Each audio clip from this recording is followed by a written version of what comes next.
ഭൂതനായ അഭിനവ ബുദ്ധദേവനെന്നിപ്പോൾ യാതൊരാളിനെ വിദ്വശ്ചഞ്ചയം കീർത്തിക്കുന്നു. ഒന്നു താൻ ദൈവം, പിന്നെ ഒന്നു താൻ മതം, പാരിലൊന്നു താൻ ജാതിയെന്നു യാതൊരാൾ കൽപ്പിക്കുന്നു.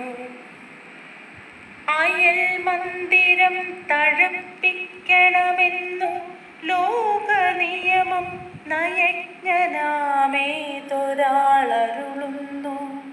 സ്വന്ത സൗഖ്യത്തിനായി ചെയ്യുന്നതന്യന്മാർക്കും സന്തോഷഹേതുവാക്കാനാരുപദേശിക്കുന്നു.